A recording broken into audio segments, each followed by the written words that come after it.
ഷാഹിദ കിച്ചണിലേക്ക് എല്ലാവർക്കും സ്വാഗതം. ഇന്ന് ഞാൻ ഉണ്ടാക്കാൻ പോകുന്ന ഒരു തേങ്ങ അരച്ച മീൻ കറിയാണ്. അതെങ്ങനെ ഉണ്ടാക്കണമെന്ന് നമുക്ക് നോക്കാം. അതിന് വേണ്ടി അരമുറി തേങ്ങ എടുത്ത് 1 ടേബിൾ സ്പൂൺ മുളക് പൊടിയും 1/2 ടേബിൾ സ്പൂൺ മഞ്ഞൾപ്പൊടിയും എടുത്ത് വെച്ചിരിക്കുന്നു. 1 തക്കാളി, കുറച്ച് ഇഞ്ചി, കുറച്ച് സവാളയും ചുവന്നുള്ളിയും പച്ചമുളകും. ഒരു കറിച്ചട്ടി അടുപ്പത്ത് വെച്ച് ഉലുവ ഇട്ട് കൊടുത്തിട്ടുണ്ട്. അതിൽ കുറച്ച് വെളിച്ചെണ്ണ ഒഴിച്ചു കൊടുക്കാം. കുറച്ച് വെളിച്ചെണ്ണ ഇട്ട് കൊടുത്തിട്ടുണ്ട്.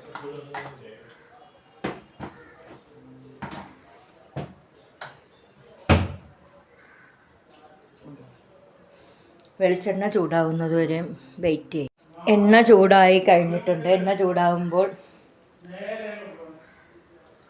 ഉണക്കമുളക് ഇട്ട് കൊടുക്കാം. അതിനുശേഷം കറിവേപ്പിലയും ഉള്ളിയും പച്ചമുളകും ഇട്ട് കൊടുക്കാം.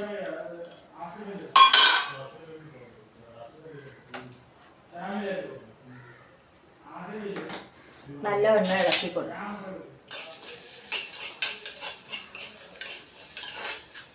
ഉള്ളി മൂക്കുന്നത് വരെ നല്ലവണ്ണം ഇളക്കി കൊടുക്കണം.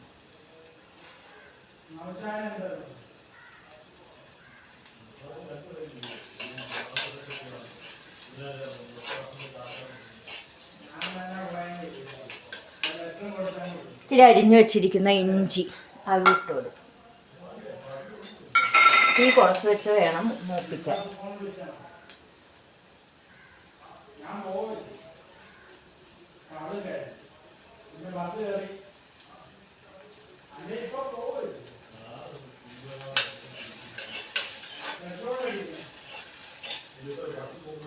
ഉള്ളി നല്ല മൂത്ത് വന്നതിന് ശേഷം തേങ്ങയും മുളക് പൊടിയും മഞ്ഞൾപ്പൊടിയും അരച്ച കൂട്ട് ഇട്ട് കൊടുക്കും.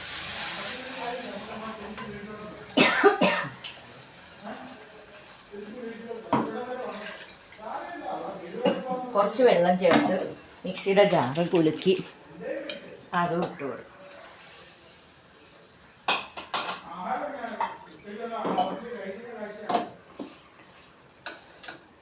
കഴുകി വച്ചിരിക്കുന്ന കൊറക്കാപ്പുളി ഇട്ട് കൊടുക്കാം. തക്കാളി അരിഞ്ഞത് ഇട്ട് കൊടുക്കാം.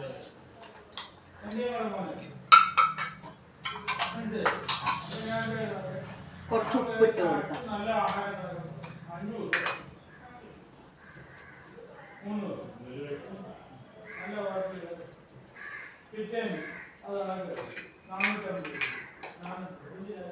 നല്ലവണ്ണം ഇളക്കി കുറച്ചുകൂടെ വെള്ളം ഒഴിച്ച് തിളപ്പിക്കാൻ.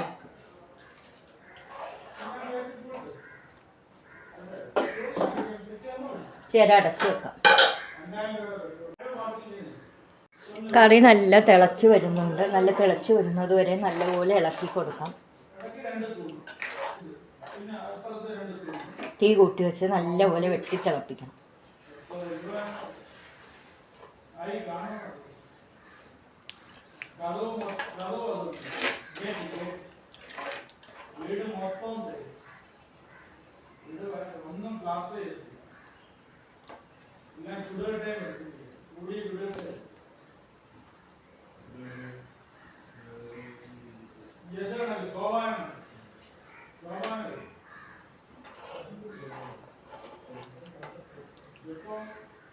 കുറച്ചുകൂടെ നേരം കഴിഞ്ഞാലേ തിളക്കുള്ളൂ. തിളക്കാൻ തുടങ്ങിയതേ ഉള്ളൂ. കറി നല്ല തിളക്കുന്നുണ്ട്. തീ കുറച്ച് വെച്ച് ഈ സമയത്ത് ഉപ്പോ പുളിയോ എല്ലാം കുറവുണ്ടെങ്കിൽ ചേർത്ത് കൊടുക്കാം. എരിവ് വേണമെങ്കിൽ അതും ചേർത്ത് കൊടുക്കാം. അതിന് ശേഷം എടുത്തു വെച്ച മീൻ ഇട്ട് കൊടുക്കാം. പെറുക്കിയിട്ട് കൊടുക്കാം.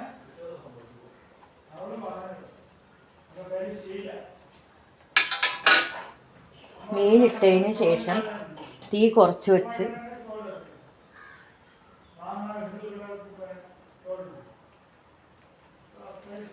നല്ലവണ്ണം ഇളക്കി അടച്ച് വെച്ച് നേരം ഇടയ്ക്കൊന്ന് തുറന്ന് നോക്കി കറി കുറുകിയാന്ന് നോക്കാം. കറിയെല്ലാം കുറുകി വരുന്നുണ്ട്. മീനും അധികം വേവില്ലല്ലോ, വേവ് കുറവായതുകൊണ്ട് മീനും. ഇനി ഇതിൻ്റെ ഇടയിൽ കുറച്ച് ഉലുവയും കറിവേപ്പിലയും പൊടിച്ച് വെച്ചിട്ടുണ്ട്. അതൊന്ന് ഇട്ട് കൊടുക്കാം. ഒരു നുള്ളേ ഇടാവൂ, അല്ലെങ്കിൽ കറി കഴിക്കും. ഉലുവ ഞാൻ ആദ്യമേ ഇട്ടിട്ടുണ്ട്, എന്നാലും ഇതൊന്ന് ഇട്ടാൽ നല്ല മണം കിട്ടും. അതിന് വേണ്ടിയാണ് ഞാൻ ഇതിട്ടത്. നല്ല കുറുകിയ ചാറോട് കൂടിയ ചീലാവ് കറിയാണ് ഇപ്പോൾ ആക്കുന്നത്. ചോറിൻ്റെ കൂടെയും ചപ്പാത്തിയുടെ കൂടെയും അപ്പത്തിൻ്റെ കൂടെയും എല്ലാം നല്ല ടേസ്റ്റ് ആയിരിക്കും.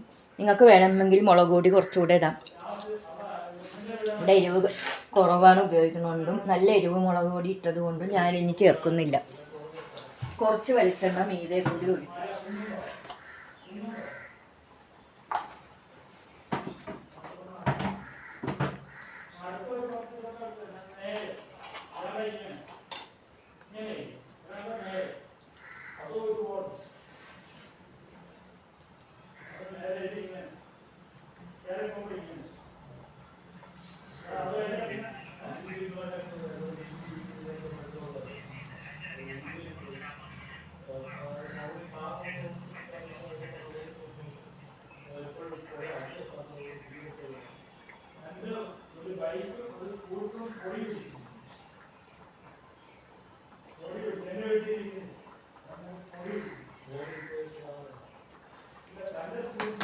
നമ്മുടെ നീലാവ് കറി നല്ല റെഡി ആയിട്ടുണ്ട്. കറി നല്ല തിളച്ച് നല്ല ഇതായിട്ട് ഉണക്കമുളകും തക്കാളിയും എല്ലാം നല്ല ഇതായിട്ട് ഇട്ട് കൊടുത്ത് പച്ചമുളക് വെന്ത് കഴിയുമ്പോഴാണ് കറി ആയെന്ന് അറിയുന്നത്.